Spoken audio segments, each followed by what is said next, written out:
오늘 말씀의 제목은 실패를 통해 신뢰를 배우다입니다. 실패를 통해 신뢰를 배우다입니다. 우리 인생을 살아가다 보면 하나님께서 우리는 너무 지금 고생하고 있고 힘들어하고 있는데 예수님께서 너무 늦게 도착하시는 것 같은 느낌을 받을 때가 있습니다. 지금 당장 예수님의 도우심이 필요하고 지금 당장 하나님의 도우심이 필요한데 하나님은 아직 도착하시지 않은 것 같은 느낌. 때로는 예수님께서 내 이런 상황을 보고는 계시는가, 알고는 계시는가, 공감은 하시는가, 이런 생각들이 들 때가 있습니다. 아기를 키울 때도 그렇고, 직장에 가서도 그렇고, 또 혼자 어떤 곤란을 겪거나 어려움을 겪을 때도 동일한 생각을 가질 때가 많습니다. 바로 그런 그들에게 오늘 주님께서 신뢰하라고 말씀하십니다. 예수 그리스도를 바라보고 그분을 신뢰하라는 것입니다. 여러분 가운데 또 우리 가운데 두려워하는 사람들이 있습니다. 앞으로 나의 진로, 미래, 어떻게 될지, 또 주변에 있는 이런 위생적이지 않은 이런 환경들과 상황들, 또 환경은 계속해서 무너져가고 오염돼 가고, 또 우리가 알다시피 많은 사람들이 또 질병에 이렇게 시달리고 있는 그런 상황들입니다. 노후가 어떻게 될지, 또 우리의 퇴직해야 되는 그 시간은 점점 더 짧아지고 그 이후에 어떻게 또 새로운 기술을 익혀서 또 취직을 해 나가야 될지, 참 우리에게 이렇게 몰아닥치는 바람과 풍랑을 바라보면 너무 힘들고 어렵고 또 그런 두려움이 우리들에게 몰려오는 것이 또 사실입니다. 우리는 인생에 배를 졌다가 노를 졌다가 그만 지쳐버린 이 제자들과도 같은 그런 모습들로 지금 살아가고 있습니다. 근데 오늘 본문을 가만히 들여다보면 결국 제자의 삶이라는 게 우리가 예수 그리스도를 통해서 우리가 배워야 할 것이 과연 무엇인가 하는 것을 살펴볼 수 있습니다. 무엇이겠습니까? 예수님께서 우리에게 끊임없이 배우라고 말씀하시는 것이 무엇이겠습니까? 신뢰입니다. 나를 신뢰하라는 것입니다. 나를 믿으라는 것입니다. 주님께서는 계속해서 거듭해서 나를 신뢰하라, 나를 믿으라, 나를 신뢰하고 나와 함께 길을 걷자고 주님이 말씀하십니다. 오늘 본문을 가만히 들여다보면 예수님의 이 행동, 사실 이 배경을 보면 오병이어 사건 직후에 일어난 그런 사건이거든요. 오병이어 사건이 있고 난 뒤에 예수님께서는 제자들을 먼저 게네사렛으로 보내십니다. 그리고 예수님은 산으로 올라가셔서 기도하십니다. 이게 무엇을 의미하겠습니까? 예수님의 이 행위가 굉장히 의도적이라는 거죠. 예수님께서 제자들을 바다 위 한복판에 두시고 바람이 역풍이 불게 하셔서 새벽 3시가 되도록 이 도착지에 도착할 수 없도록 만드신 것은 예수님의 의도적인 계획 속에서 이루어진 것이라는 것입니다. 무엇인가를 가르치기 위하심이라는 거죠. 굉장히 고의적입니다. 예수님의 행위가 굉장히 고의적입니다. 무엇을 가르치려고 하셨을까요? 신뢰하라는 것입니다. 나를 신뢰하라. 이때의 배경은 오병이어의 기적이 일어난 직후였습니다. 여러분 마태복음에는 구약에 있었던 구약의 그런 사건들이 예수님의 삶을 통해서 재생되고 반복되는 사건들이 많이 나타납니다.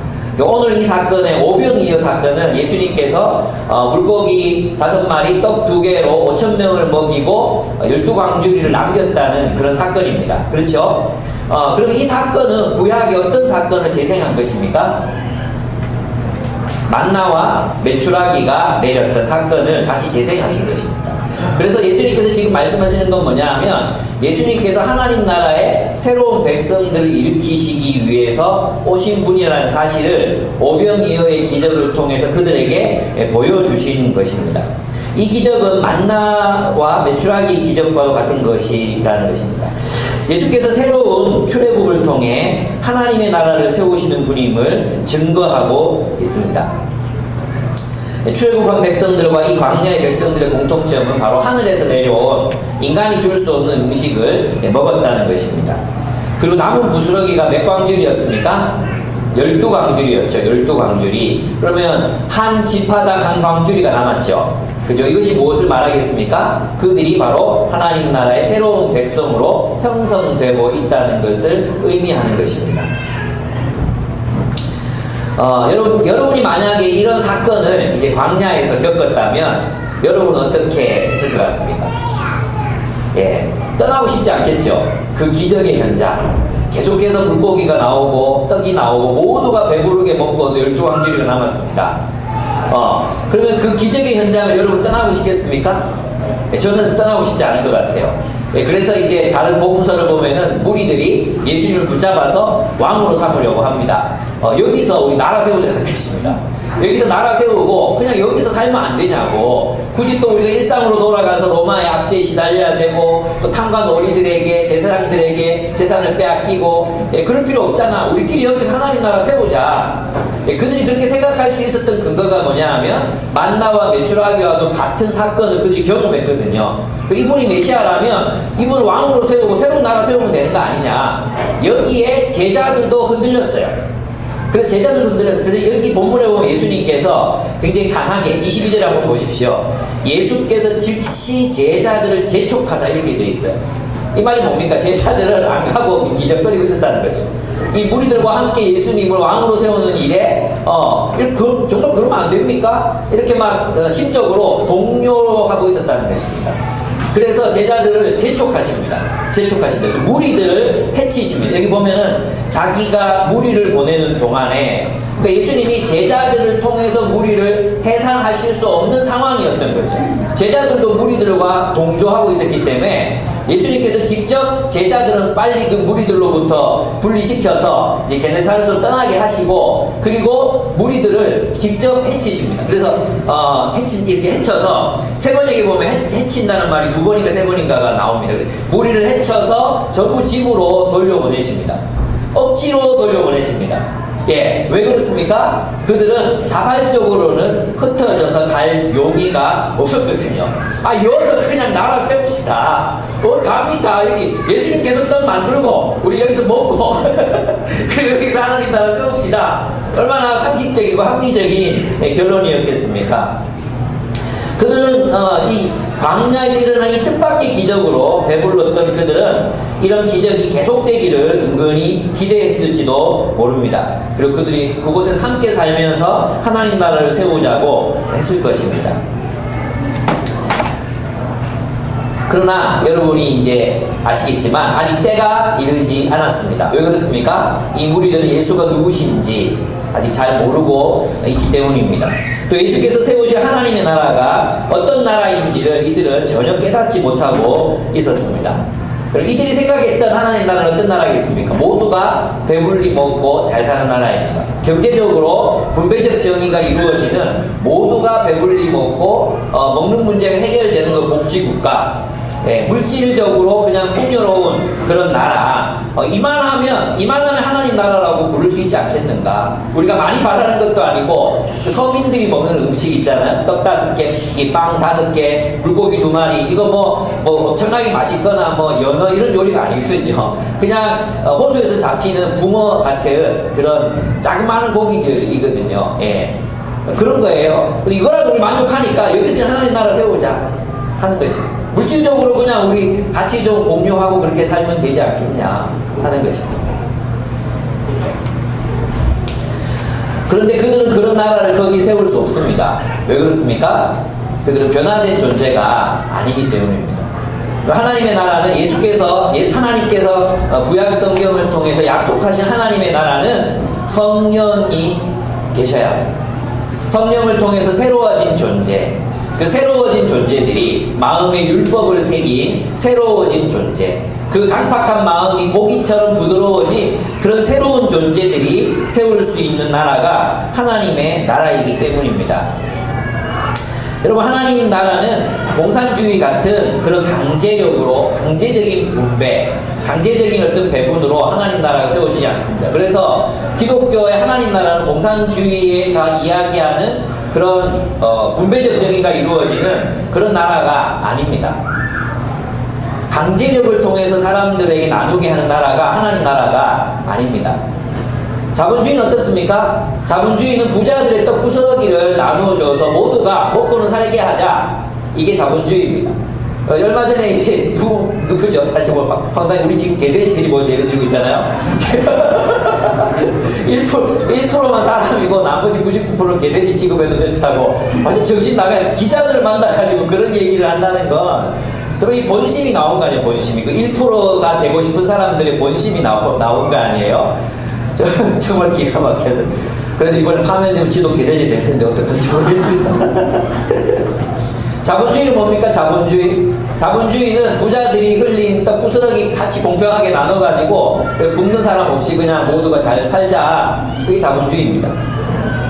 그런 식으로는 하나님이 원하시는 그 하나님 나라가 이 땅에서 세워질 수 없다는 것입니다.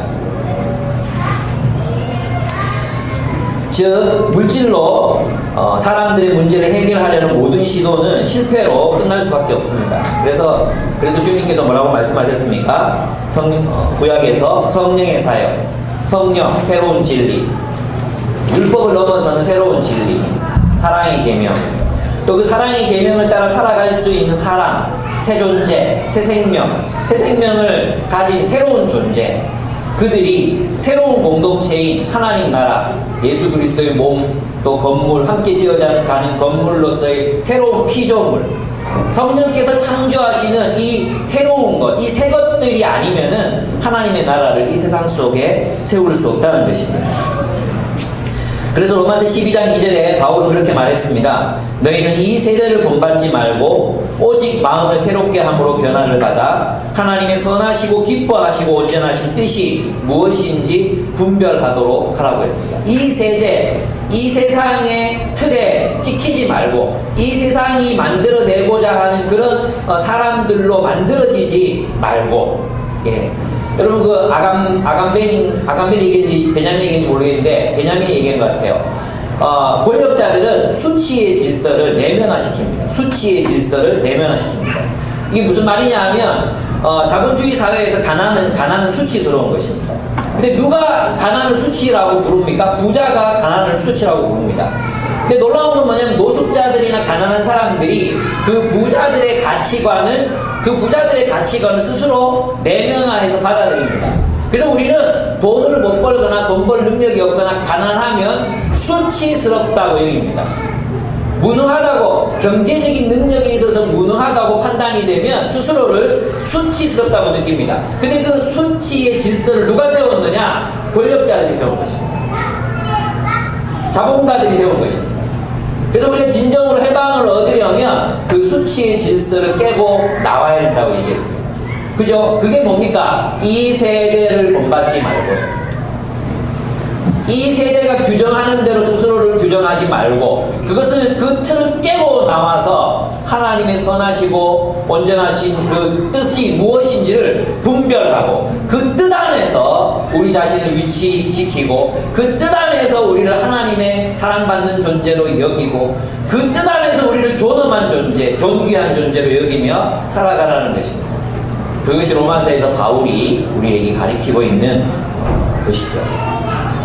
그렇습니다. 예수님께서는 이 시험을 이미 극복하신 적이 있었습니다. 사람은 떡으로만 살 것이 아니라 하나님의 입에서 나오는 말씀으로 산다고 했습니다. 여러분, 우리 자신의 존재를 이렇게 생각해보면 두렵지 않습니까? 우리가 노후에 우리의 인생을 풍요롭게 살아갈 수 있을 만큼 우리 아무리 노력해도 그런 재산을 모을 수가 없습니다. 그래서 우리는 마음이 불안하고 두렵습니다.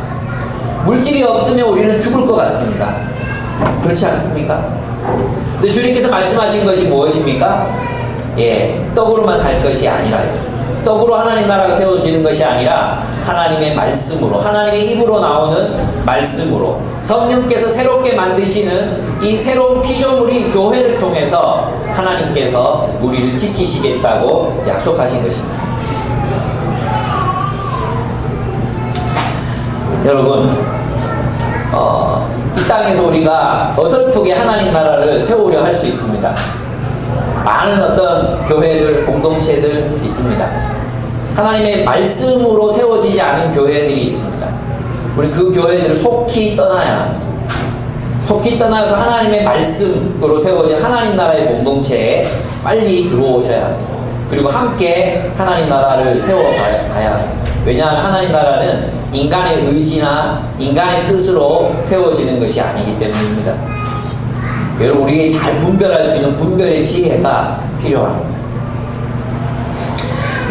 아직까지 이 백성들이 준비되어 있지 않았기 때문에 예수님은 흔들리지 않습니다. 이 정도 됐으면 예수님께서 좀 마음이 여기서 좀 그치고 싶은 마음이 있었을 것 같아요. 그래, 십자가에서 죽을 필요 있나? 그렇지 않겠습니까? 굳이 내가 십자가에서 안 죽어도 그래, 얘들 데리고 그냥 여기 하나님 나라 세우자. 그죠? 거기서 타협하실 수도 있었을 것 같아요. 오늘날 많은 목사님들의 그런 사역을 생각해보면 요만큼만 하자. 오카론 목사님이 돌아가시기 전에 뭐라고 말씀하셨습니까? 그 얘기 하셨습니다. 자기가 부자들이 두려워서 말씀을 말씀대로 가르치지 못한 것이 가장 한이 된다고 이야기하셨습니다. 여러분, 제가 요즘 이제 봅니다. 이 사랑의 누군가가 또 글을 올렸습니다. 글을 올렸는데, 이제 원래 교회 교인들이 있잖아요. 그 반대하시는 분들이 모여서 마당 기도회도 하고 이렇게 따로 예배를, 한 1000명 정도 되는 분들이 따로 예배를 드리거든요. 근데 어떤 한 분의 목사님이 오셔가지고, 그 초빙에서 이제 돌아가면서 설교를 해요. 근데 이제 한 분 오셔가지고, 세월호 사건을 언급하면서, 우리 한국교회가 고통받는 자들에게 좀 이렇게 가까이 해야 된다는 얘기를 하고 있었는데, 장로님인지 모르겠지만 몇 분이 일어나서 벌떡 일어나셔서 나가셨어요. 개혁적인 교회에서 나가셨어요. 그리고 마치고 나서 또 몇 분이 찾아오셔가지고 우리 교회는 그런 정치적인 발언을 하시면 안 돼요. 고통받는 사람을 품자는 게 정치적인 이야기입니까? 그런 정치적인 얘기를 하면 안 된다고. 그런데 거기서 이제 그래서 그 리더 그룹들이 그래도 이 사람도 소수겠지 하면서 그 리더 그룹들이 알아서 했겠지 했는데 그 다음에 그들이 만든 회보에다가 뭐라고 적어서 이 글을 내보냈느냐 하면 다시는 이런 강사를 부르지 않겠다고. 여러분, 이것이 오늘날 한국 교회의 현실입니다. 우리가 하나님의 말씀으로 형성되고 있지 못합니다. 하나님의 말씀으로 깊이 양육되고 있지 못해요. 개혁하자는 사람들이나 또 그 반대쪽이나 다 똑같아요. 왜 이렇게 됐습니까? 그것은 목회자들이 타협했기 때문입니다. 목사들이 타협했기 때문에 하나님의 말씀을 말씀대로 가르치지 못했기 때문입니다. 깊이 연구하지 못했고 사람들의 눈치를 보았기 때문입니다. 여러분, 우리도 그럴 수 있습니다. 여러분, 우리도 주님이 원하시는 그런 공동체를 세워가자 우리 함께 모였습니다. 근데 때때로 그 말씀이 우리에게 아프고 또 우리에게 너무 많은 것을 요구하는 것 같고 우리에게 너무 많은 것을 포기하라고 하는 것 같습니다. 그래서 목사님 알아들었으니까 그까지만 합시다. 그까지만 하고 더 이상 좀 얘기 안 했으면 좋겠다. 우리 그렇게 될 수 있습니다. 우리 교회도 그렇게 될 수 있습니다. 그래서 저는 PBS가 중요하다고 생각합니다. 설교는 위험합니다. 제가 설교만 나 혼자 깨달은 걸 막 쏟아부으면 위험합니다. 그래서 같이 깨달아야 합니다.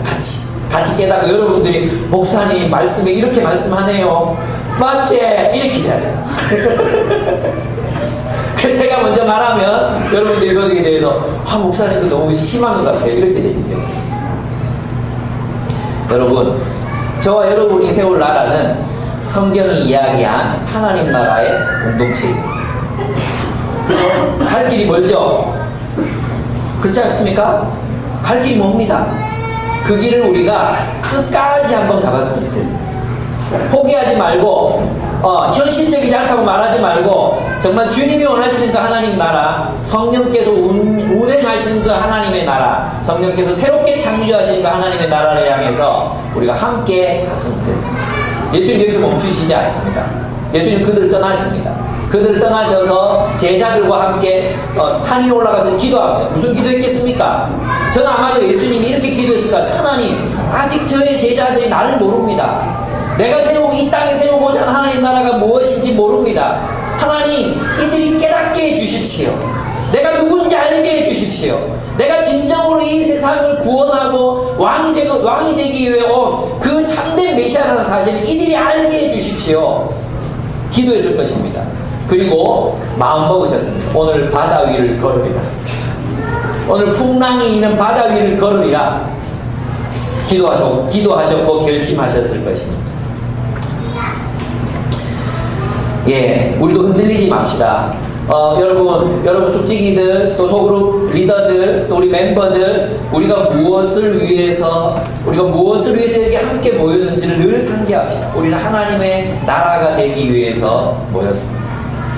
그것을 위해서 우리가 무엇을 내려놓아야 할지, 무엇을 순종해야 할지, 우리 자신을 돌아보고, 또 끊임없이 주님이 원하시는 주님의 나라를 향해서 우리가 걸어가는 우리가 되었으면 좋겠습니다. 두 번째로, 그 제자들이 이제, 첫 번째가 뭔지 모르겠죠. 첫 번째가 없었어요. 그냥 하나님 나라 떡으로, 제목을 떡으로만 살 것이 아니다. 이렇게 적어놨어요, 그냥. 예. 떡으로 되는 게 아니다, 하나님 나라. 예. 두 번째는 주님의 말씀에 순종했지만, 이런 제목이에요. 주님의 말씀, 문학적이죠. 주님의 말씀에 순종했지만, 이 말이에요. 한번 보겠습니다. 이제 또 참 황당한 일이 일어납니다. 24절에 보시면 배가 이미 육지에서 수울이나 떠나서 바람이 거스름으로 역풍이 부는 거죠. 물결로 말미암아 고난을 당하죠. 물결이 뭡니까? 파도죠, 파도. 파도가 높이 일어나서 그들이 참 고난을 당하고 있습니다. 여러분 이런 경험 없습니까? 제자들은 지금 무엇 하고 있는 중입니까? 주님의 일을 하고 있는 중이에요. 그죠? 그리고 또 주님의 명령으로 뭘 했습니까? 예, 배를 지어서 게네사렛으로 가고 있었어요. 자기들이 지금 잘 먹고 잘 살겠다고 무슨 그물을 던지기 위해서 항의를 하는 것도 아니었어요. 예수님이 가라고 했어요. 예수님이 가라고 해서 갔어요. 예수님이 가라고 해서 노를 지었어요. 근데 갔는데 그냥 예수님이 가라고 했으면 평탄해야 될 거 아니에요. 역풍이 불고 막 풍랑이 일어나고 난리가 난 거예요. 어떻게 이런 일이 일어날 수 있습니까? 일어납니다. 이런 일이 일어납니다. 예수님이 시키시는 대로 일해도 이런 일이 일어납니다. 어떨 때는 예수님이, 하나님이 고의적으로 이렇게 하시기도 합니다. 순종해서 갈릴리 바다를 걷고 있던 그들에게 거센 역풍이 불어 닥칩니다. 배를 타고 육지로부터 멀리 떨어졌기 때문에 돌아갈 수도 없습니다. 예수님의 계략이었습니다. 그들은 덫에 걸린 것입니다. 현혹되지 마라. 그들은 덫에 걸렸습니다. 이젠 천상 바람과 싸워야 합니다. 제자들이 심하게 부는 바람과 강한 파도로 심하게 고생하고 있었습니다. 저는 해군이었기 때문에 이것이 무엇인지 압니다. 멀미 나고요, 불안하고요.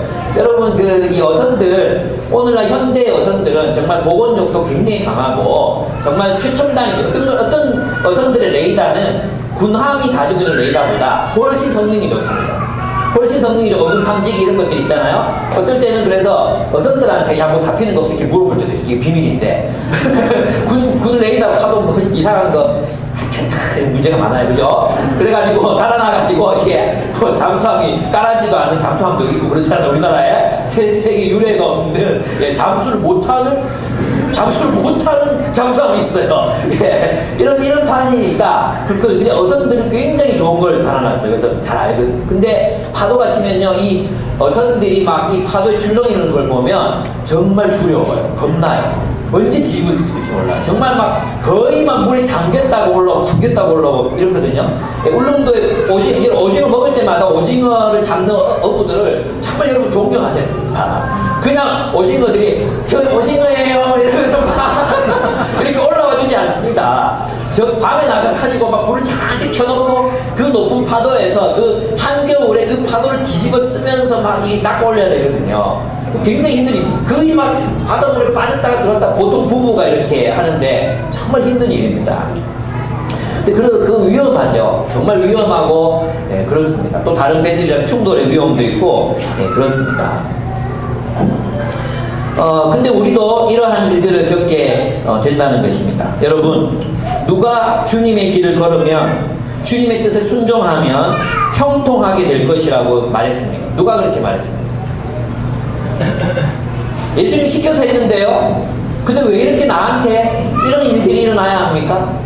예수님이 원하셔서 했는 일인데 왜 나한테 내가 이런 독박을 뒤집어 써야 됩니까? 이런 일들은 수도 없이 일어납니다. 우리는 그래서 예수님의 일을 했기 때문에, 순종했기 때문에 형통해야 한다는 잘못된 생각을 가지고 있습니다. 아닙니다. 우리가 형통해야 된다고 믿으니까, 주님의 뜻이면 길이 잘 풀리고 열린다고 믿으니까 어떻게 합니까? 힘에 겨워지면 주님의 뜻이 아니었나라고 의심하게 되는 것입니다.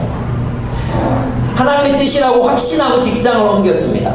근데 페이는 줄고 일은 이전보다 더 힘들어집니다. 생활이 힘든 사람을 보고 주님이 원하시는 일이라고 생각해서 목적헌금을 드렸습니다. 어떤 사람 간증을 들어보면 그 목적헌금을 드린 만큼 또 누군가가 줬대요. 근데 난 안 줘, 아무도. 그리고 목적헌금 드리고 나서 막 집안에 아픈 사람들이 막 줄줄이 나오고 돈 쓸 일이 막 태산처럼 생기는 거예요. 내가 주님의 뜻에 순종해서 드렸는데 왜 하나님, 나는 왜 이렇게 고난을 당해요? 어떤 한 목사님께서 정말 성도 중에 누군가 신장이 다 망가져가지고 신장 이식을 해줬습니다. 그래서 건강하게 살 줄 알았습니다. 근데 하나뿐인 이 신장에 이상이 생겨서 자신이 이식받게 되는 상황이 생겼습니다.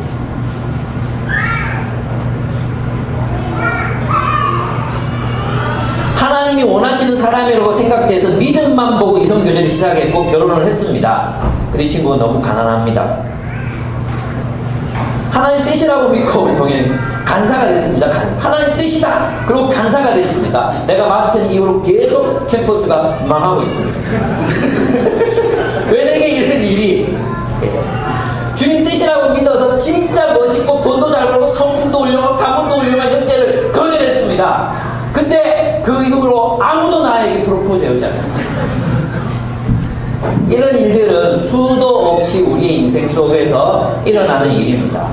주님의 뜻이라고 여겨져서 그 일을 했지만 결과가 좋지 못할 때 우리는 어떻게 해야 합니까?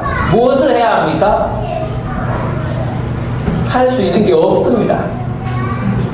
기다려요. 견디고 인내해야 합니다. 여러분, 예수님이 제자들을 먼저 보내시고 뒤따라가신 것은 분명히 의도적인 행위였습니다. 제자들에게 무언가를 가르치시기 위해서 일부러 늦게 도착하신 것입니다. 여러분, 여기에서 예수께서 제자들에게 가르치시고 하신 것이 무엇이었겠습니까? 그것은 바로 신뢰였습니다. 주님이 그들의 배가 바다에 빠지도록 내버려 두시지 않는다는 것입니다. 여러분, 오병이어 기적을 통해서 예수님 보여준 게 뭐예요? 예수님께서 줄이는 사람들을 결코 그냥 내버려 두시지 않는다는 거예요. 그러니까 내가 말씀 다 전했으니까 다 이제 집에 가라. 예수님은 그러실 수 있는 분이 아닙니다. 예수님은 그들을 먹이셨습니다.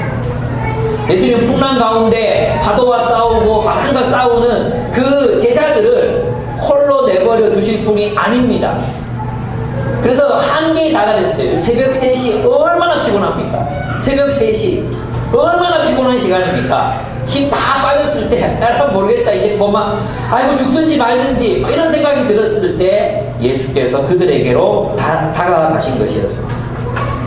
예수님은 우리가 굶주릴 때 긍휼히 여기시고 먹을 것을 주신 분이셨습니다. 예수님은 우리가 힘겨운 풍랑이 지쳐가고 있을 때 찾아오시는 분이십니다. 풍랑 가운데서 사투를 벌이고 있는 여러분을 주님께서 내버려 두시지 않으십니다. 여러분이 원하는 때에 주님이 오시지 않을 수 있습니다. 그러나 주님은 반드시 여러분에게로 오십니다. 주님은 여러분에게로 오십니다. 그리고 나를 의심하지 말라고, 신뢰하라고 말씀하십니다. 예수님은 원래 그런 분이시기 때문입니다. 여러분 신뢰하십니까? 풍랑을 겪고 있는 여러분의 삶 속에 여러분 하나님이 그냥 내버려 두시지 않으시고 다가오고 계시다는 사실을, 저 멀리서 일렁이는 파도를 타고 그 파도를 넘어서 여러분에게로 다가오고 계시다는 사실을 믿으십니까? 믿으십니까? 믿으시기를 원합니다. 믿으십시오. 저에게도 그런 일들이 여러 번 있었습니다. 이제 끝이구나, 또 이루어지지 않는구나, 하나님이 들어주시지 않는구나, 여러 번 있었습니다. 근데 그때마다 주님께서 다가오셨습니다. 주님은 꼭 내가 지금 당신이 필요합니다, 그때는 안 오시더라고요. 지금 오셔야지. 지금 하나님, 내가 지금 당신이 필요해요. 지금 필요하다고. 지금 주님이 응답도 안 하십니다. 그 김기현 목사님 강의하시면서 그 C.S. 루이스 인용하신 거 생각나십니까? 내가 그렇게 부르짖을 때 그 문을 철커덕 안으로 닫고는 응답하시지 않으시고, 내가 행복할 때는 주님이 같이 놀아주시더니 진짜 내가 주님을 필요로 할 때는 주님은 저 멀리서 지켜보고만 계시는 것 같은 그런 느낌. 사람들마다 그런 때가 다 있습니다. 예, 김기현 목사님한테도 있었고, 저에게도 있었고, 아내에게도 있었고, 여기 앉아있는 모든 분들에게 이제 끝이구나 하는 그런 순간들이 있었습니다. 근데 끝이 아니었습니다. 주님이 다가오셨습니다.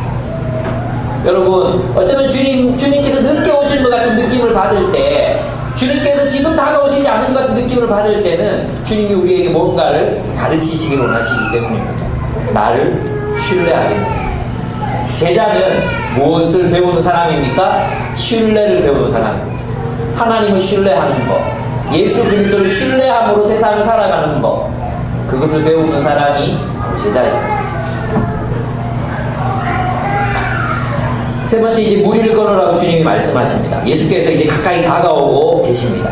새벽 3시까지 기다리셨다가 막 예수 모르셨겠습니까? 막 아우성을 치고 막 노를 젓고 막 그러고 계시는데 주님은 그냥 보고만 계시다가 새벽 3시쯤 돼서 이제 주님이 가까이 오십니다. 제자들이 혼비백산을 합니다.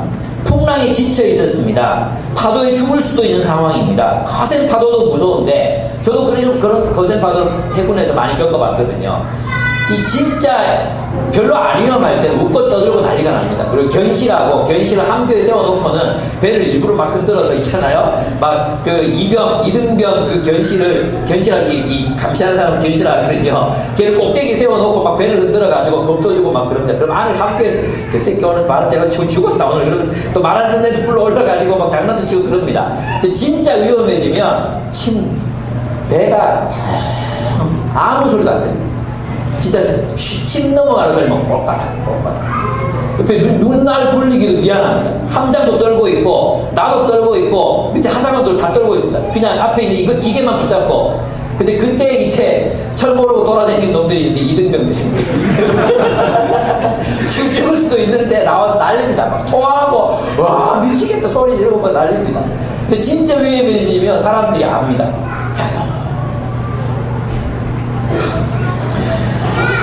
여러분, 이것도 무서운데 한번 생각해 보십시오. 예, 사람같이 생긴 게 이 한밤중 새벽 3시에 희끄무리 한데 막 다가오고 있는 거예요. 걸어서 막 다가오고 있는 거예요. 여러분, 이 제자들이 바다에서 장뼈가 굵은 사람들 아닙니까? 베드로, 이 어부 아닙니까? 이런 사람들이 바다에서 무서울 게 없어요. 그런데 남자들이 있잖아요. 비명을 지르고, 여기 부분에 보면 소리를 지르고 막 난리가 납니다. 26절, 나 너무 웃겨가지고 아까 설교 준비가 너무 웃었는데, 제자들이 그가 바다 위로 걸어오심을 보고 놀라 유령이라 하면 무서워요. 소리 지르고, 남자들이 막 소리를 지르고 있습니다. 이것은 있잖아요. 정말 대단한 이제 상황인 거죠. 한 번씩 간사님들하고 영화를 보러 갈 때가 있습니다. 그러면 뭐 좀 무서운 장면이 나오면 이 김모 경희 간사님하고 이모 정간사께서, 이영 정간사께서 얼마나 소리를 질러대는지 막 으아 그 영화 보고 놀라는 게 아니라 비명 소리 놀래가지고 그래 어떨 때는 같이 보고 싶지 않다는 느낌이 들 때도 있습니다. 그리고 제 아내도 잘 놀라거든요. 별로 무섭지도 않은데 그리고 자기 혼자 뭐 그래 야 쪽팔린다 좀 조용히 해라 이런 상황이거든요. 남자도 소리 잘 지르지 않습니다. 근데 곡성을 보는데 남자들이 숨 넘어가는 소리가 막 들리더라고요. 예, 지금 이 제자들이 남자 12명이서 소리를 질러대고 있는 상황 이러면서 막 백구석에 막 처박히고 막 누구 뒤로 숨고 막 이런 상황 소리를 지르는 상황 상상을 한번 해보십시오. 진짜 무서웠던 거죠. 예수님이 진짜 짓궂으세요. 그죠? 예수님 별로 제 생각에는 이게 막 급하게 오셔서 자기 얼굴 안 보여줬을 것 같아요. 적당한 거리를 유지하시면서 계속 이렇게 계속 그렇게 따라가셨을 것 같아요. 그러니까 너무 무서워하니까 내님 무서워 말라 이렇게 말씀하셨을 것 같아요. 근데 이 상황까지는 괜찮았어. 예수님이구나 하는데 갑자기 베드로가 배를 기어 내려가는 거야. 배를 기어 내려가더니 무리를 막 걷는 거예요. 이게 뭐냐고 제자들이 막 보고 있는데 또 물에 막 빠져. 왜 안 웃으십니까? 물에 빠져. 예수님 가가지고 또 건져줘. 그리고 배에 올라가. 이런 순식간에 이런 상황들이 막 벌어지고 있는 것입니다. 아이고 웃기라.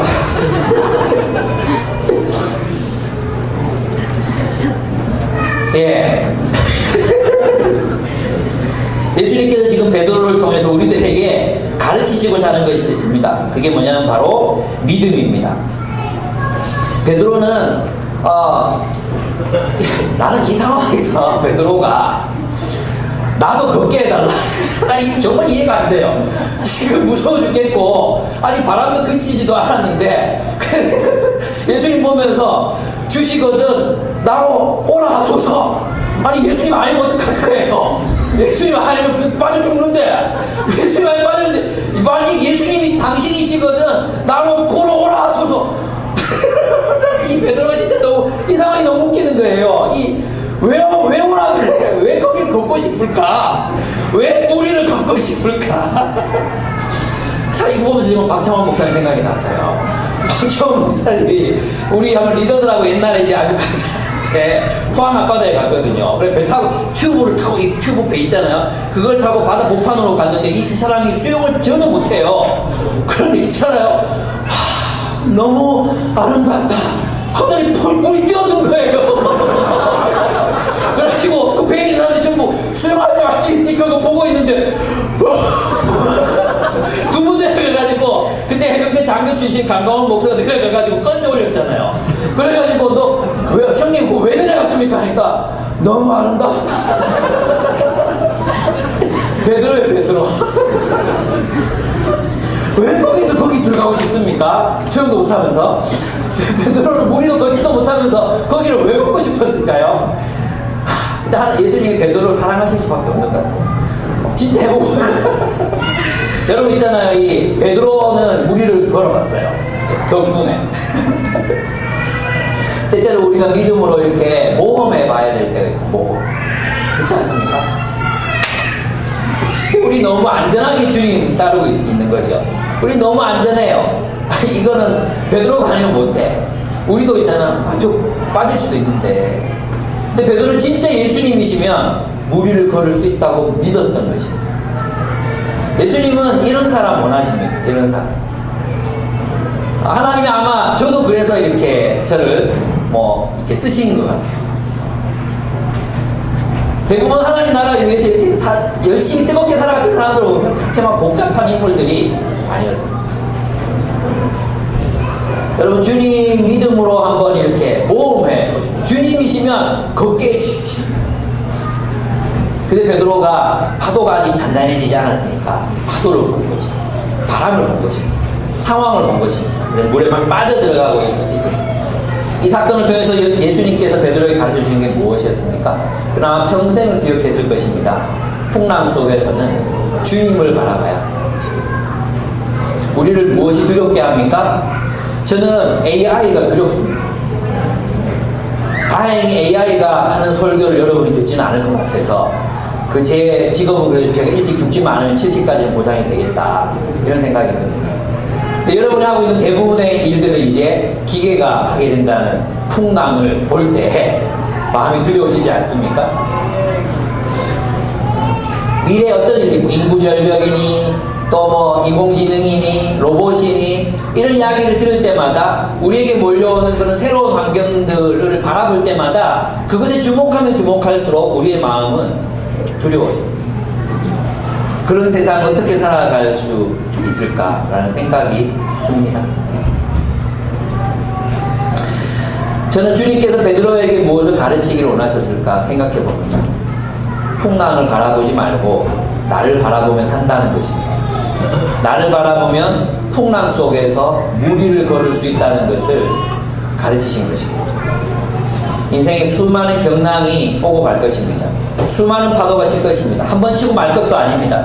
계속해서 거듭거듭 그런 위기들이 우리의 인생을 엄습해 올 것이고 공포와 두려움이 우리를 사로잡을 것입니다. 그때마다 우리는 주 예수 그리스도를 바라보아야 합니다.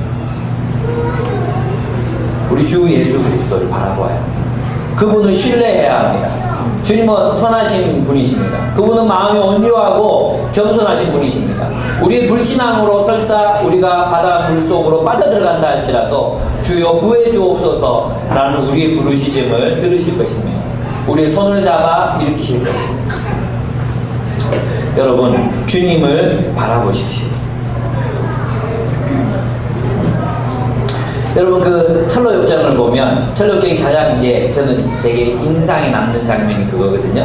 사자, 크리스천이 길을 가다가 순례길을 떠나다가 사자를 만나잖아요. 사자 두 마리를 만나요. 사자 두 마리. 이 순례길을 가야 되는데 사자 두 마리가 길을 턱 하고 막고 있고 가까이 가면 울고 가까이 가면 부르짖으니까 누가 어떤 인간이 사자를 이기겠습니까? 못 건너갈 것 같은 거예요. 근데 가만히 들여다보니까 사자는 묶여 있었습니다. 그래서 균형을 잃지 않고 그 중간 그 사이길로만 정확하게만 가면 사자들이 절대로 자신을 해칠 수가 없었습니다. 그래서 크리스천은 그 길을 그 중앙을 향해서 곧바로 갑니다. 그것이 우리의 믿음의 길인 것입니다. 어떤 이 세상의 위험도 우리를 해칠 수 없습니다. 어떤 풍랑도 우리를 침몰시킬 수 없습니다. 우리가 주님과 함께 있고 주님을 바라보고 주님을 의지한다면 어떤 풍랑도 우리를 좌절시키거나 침몰시킬 수 없습니다. 우리 다시 일어날 수 있고 다시 주께서 우리를 구원하실 것이고 우리는 우리의 길을 걷게 될 것입니다. 예, 주님이 드디어 배에 오르셨습니다. 바람이 그쳤습니다. 이것이 다 의도된 것이라는 것을 주님이 알려주셨습니다. 무슨 뜻입니까? 주님의 계획 없이는 우리에게 풍랑도 다가올 수 없고 그 풍랑도 잠잠해질 수도 없다는 것입니다. 모든 것이 주님의 손안에 있다고 느끼면 우리가 겪게 되는 모든 일들이 주님의 손안에 있다고 믿게 되면 우리는 평안을 가질 수 있습니다. 내가 겪는 이 모든 어려운 상황들 또 불안하고 우리를 두렵게 하는 이 상황들이 주님의 손안에 있다. 그것을 신뢰하면 우리는 평안한 가운데 주님의 길을 걸을 수 있습니다. 물론 주님께서 우리를 모든 위험으로부터 다 구원해 주시지 않습니다.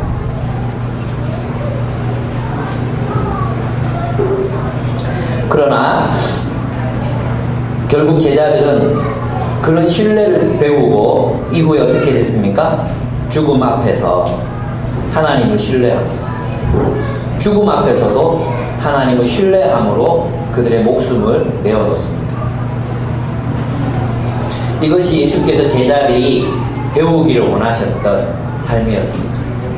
우리가 주님의 뜻대로 살고 주님을 위해서 살아가는 인생이 결코 안전하지 않습니다. 주님의 뜻대로 살았다고 해서 우리에게 형통이 주어지는 것도 아닙니다. 풍랑이 그치는 것도 아닙니다. 주님께서는 그 풍랑 속에서도 우리와 함께 하십니다. 우리를 구원하기 위해서 그 풍랑 속을 걸어서 오시는 분이 바로 예수 그리스도라는 사실을 그분은 알기를 원하십니다. 이 경험을 통해서 제자들은 배웠을 것입니다. 주님은 풍랑 가운데 있는 우리를 찾아오시는 분이시라는 사실입니다. 여러분, 이것은 하나의 교훈입니다. 예수님께서 제자들에게 배우기를 원하셨던 하나의 교훈이었습니다. 너희가 풍랑 가운데 스스로의 힘으로 바다를 건너려고 하느냐? 내가 없이는 안 된다. 주님이 오셔야, 우리 주님을 기다리면 뭐 해야 됩니까? 열심히 노저어야 합니다. 열심히 노저으면서 주님이 오시길 기다려야 합니다. 열심히 육아하면서 주님이 오시길 기다려야 합니다. 애가 갑자기 갑자기 어느 날 성인이 되어 있거나 그런 기적은 일어나지 않습니다. 네, 열심히 노저으면서, 열심히 일하면서, 열심히 공부하면서 우리 주님의 역사를 기다려야 합니다. 주님께서 주님이 원하시는 때에 우리에게 다가오실 것입니다. 분명한 것은 주님이 원하시면 구하는 자에게 무리도 걷게 하시는 분이 바로 우리 주님이시라는 것입니다. 무리를 걷게 하실 분이십니다. 풍랑 가운데서도 우리는 걸어갈 수 있습니다. 주님은 우리의 풍랑을 잠잠케 하실 수 있는 분이십니다.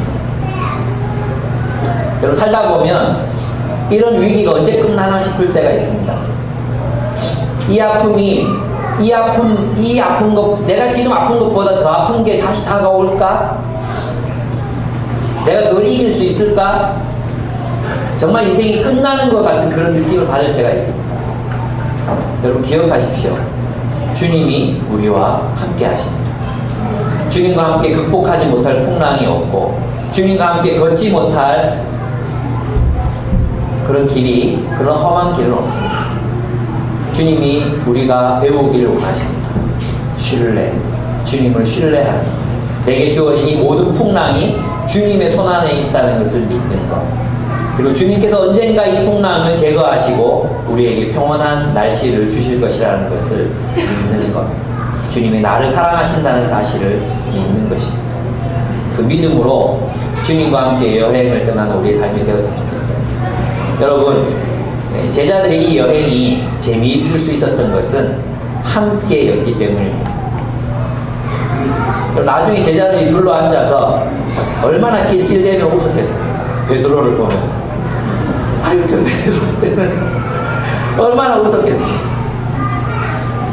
우리 그렇게 함께 풍랑을 이기며 노젓고 그 하나님 나라 함께 세워가는 우리가 되었으면 좋겠습니다. 주님이 원하시는 나라를 정말 주님이 원하시는 깊이만큼 그렇게 세우는 우리가 되었으면 좋겠습니다. 그 여행길을 함께 합시다. 그리고 그 여행길 가운데 수많은 이야기들을 함께 만들어가는 우리가 되었으면 좋겠습니다. 우리 함께 기도하겠습니다.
두렵게 하고 여러분을 주저하게 만드는 것들은 무엇입니까? 주님의 뜻대로 행했다고 생각했는데 여러분에게 다가온 고난과 아픔들은 어떤 것들이 있습니까? 그 가운데에서도 주님은 당신을 신뢰하기를 바라십니다. 배고픈 자들을 그냥 넘겨보지 못하셨던 주님이셨습니다. 풍랑 가운데 고난받는 이들을 향해 그 풍랑을 뚫고 걸어오셨던 주님이셨습니다. 여러분이 어떠한 어려움과 고난을 당하고 있든지, 여러분이 어떤 두려움에 떨고 있든지 주님이 알고 계십니다. 주님이 보고 계십니다. 주님이 함께 하십니다. 상황이 아니라 우리 주님을 바라보기를 결단했으면 좋겠습니다. 주님 바라봅시다. 주님 바라보겠노라고, 주님을 신뢰하겠노라고 이 시간 함께 기도했으면 좋겠습니다. 기도하겠습니다.